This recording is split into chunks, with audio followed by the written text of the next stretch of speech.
Hello and warm welcome to spoken intermediate course lesson number 4. හැමදා වගේ කියන්න ඕන මේක intermediate course එක ඉංග්‍රීසි දැනුම ටිකක් තියෙන ළමයිට ඉංග්‍රීසි දැනුම ටිකක් අඩුයි නම් යන්න අපේ channel එකට.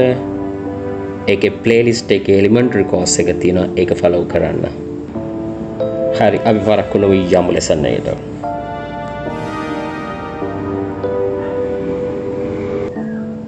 හරි අපි ඉන්නේ ගිය lesson එකේ. ඒ කියන්නේ lesson number 3 එකේ පටන් ගත්ත personal pronouns වල දෙවන කොටසේ. ඒ නිසා කවුරු හරි personal pronouns පළවෙනි කොටස කියන්නේ lesson number 3 බැලුවේ නැත්නම් ඒක බලලා එන්න.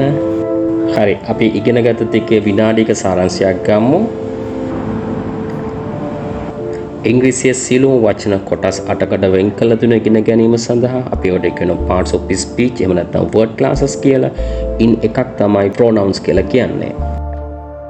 pronouns එකක් කියන්නේ නාම පදයක් වෙනුවට දාන පදයක්. එතකොට pronouns වර්ග 8ක් තියෙනවා. ඉන් පළවෙනි එක තමයි personal pronouns කියලා කියන්නේ. මේ personal pronouns නැවත කොටස් දෙකකට වෙන් වෙනවා. subjective personal pronouns සහ objective personal pronouns කියලා. එතකොට අපි subjective personal pronouns ටික ගිය සතියේ කියන්නේ තුන්වෙනි lesson එකේ ඉගෙන ගත්තා. අපි අද බලන්නේ objective personal pronouns ටික. අපි වෙන වශයෙන් බැලුවොත් I, me, we, us, you, they, them, she, her, he, him, it. එතකොට මම වාට නිතර කියන දෙයක් තමයි learn English in English කියලා. ඒතකොට ඉංග්‍රීසි සිංහල ඉගෙන ගන්න එක ඉංග්‍රීසි ඉගෙන ගන්නවට වඩා අපහසුයි. අපි ඒ නිසා මේකෙදි me කියන්නේ මමද මටද, I කියන්නේ මමද මටද වගේ ගැටලු විසඳ ගන්න ඕන ඉංග්‍රීසියෙන් ඉගෙනගෙන. බලන්න ඒක කොච්චර පහසුද කියලා ඉගෙන ගත්තට පස්සේ. හරි මුලින්ම මේ subjective සහ objective කියන දෙක විසඳගෙන ඉමු. වාක්‍යයක් නිර්මාණය කරනකොට word orders තියෙනවා. මම ඒ සියලු word orders වලට පසු ගන්නවා. ඒකෙන් මම එකක් ගන්නම් අපිට අදාළ එක. වාක්‍යයක පද නිර්මාණය කරන විට subject එකෙන් පටන්ගෙන verb එක ලියලා object එක ලියනවා.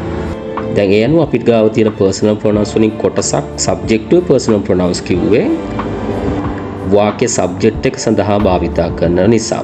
objective personal pronouns කිව්වේ වාක්‍ය object එක සඳහා භාවිතා කරන නිසා. දැන් ඒ ප්‍රශ්න විසඳ ගන්න. හරි. දැන් අපි thumbnail එකේ තිබුණු ප්‍රශ්න විසඳගමු. මට කියන සිංහල පදයට ගන්නේ Iද meද. මේ I සහ me කියන පද භාවිතා කරන්නේ ඉංග්‍රීසි කතා කරන විට speaker කියන්නේ කතා කරන කෙනාව හඳුන්වා ගැනීම සඳහා. ලියනවා නම් writer. එතකොට වාක්‍යයක් නිර්මාණය කරනකොට පද පෙළ ගැස්මක් වන්නේ subject එකෙන් පටන්ගෙන verb එක ලියලා object එක ලියනවා. එතකොට speaker තමන්ව හඳුන්වා ගන්නා පදය subject එකේ තිබුණොත් subjective pronouns ගන්නවා. තමන්ව හඳුන්වා ගන්නා පදේ object එකේ තිබුණොත් objective pronouns ගන්නවා. නිදසුනක් ලෙස මට බඩගිනි කියලා කිව්වොත් තමන්ව හඳුන්වාගත්ත පදේ වන මට කියන පදේ තිබුණේ subject එකේ. එතකොට මම I භාවිතා කරනවා. I am hungry. සුපුන් ගැහුවා මට කියලා කිව්වොත් තමන්ව හඳුන්වා ගන්නා පදේ මට තිබුණ object එක. අපි එතකොට objective pronouns ගන්නවා. Supun hit me. ඒ අනුවට පැහැදිලි වෙන්න ඕන තමන්ව හඳුන්වා ගන්නා පද තමන්ගේ මව් භාෂාවේ තියෙන සිංහලේ කතා කරද්දි ගන්න හොලියද්දි ගන්න. ඒව object කියන position එකේ තිබුණොත් objective pronouns උත් subject කියන position එකේ තිබුණ subjective pronouns උත් භාවිතා කරනවා. මේ විදිහට අනිත් pronouns උත් අපි ගමු. මේ විදිහට අපි අනිත් pronouns උත් ගමු. මම ඇයව දන්නවා. එතකොට මේ වාක්‍යයේ ඇය ඉන්නේ object එකේ. එතකොට අපි එතනට objective pronouns her ගන්නෙ. I know her.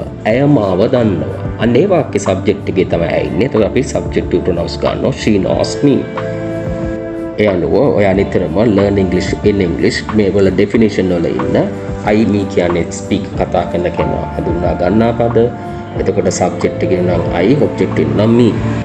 speaker බහුවචන උනොත් ඒ කියන්නේ speaker එක්ක තව කෙනෙක් එකතු වුණොත් we us බවට පත් වෙනවා. subject එකේ නම් we, object එකේ නම් us. මම කතා කරනකොට මගේ කතාව ග්‍රහණය කරගන්න කෙනා you. ඒක වචන වුණත් බහු වචන වුණත් you සිංහලේ වෙනස් වෙනවා ඔයා ඔයාලා කියලා. එතකොට first person I we ඒක වචන බහු වචන, second person you ඒක වචන බහු වචන.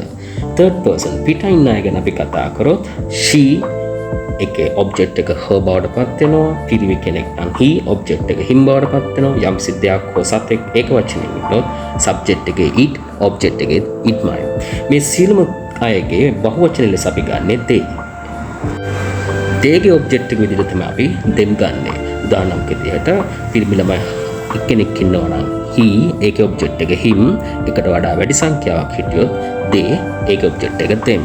එතකොට දේට කිසිම ආකාරයක ස්ත්‍රීලිංග පුරුෂලිංග හෝ පණ ඇති පණ නැති භාවයක් පිළිබඳ සැලකිල්ලක් දක්වන්නේ නැහැ. ඕනම කෙනෙක්ට දේ ගන්න පුළුවන්. පොත් එක්කට උනත්, පෑන්ට් එකකට උනත්, සත්තුන්ට උනත්, මිනිස්සුන්ට උනත්, ගැහණු පිරිමි එකතු වලට ගන්න පුළුවන්.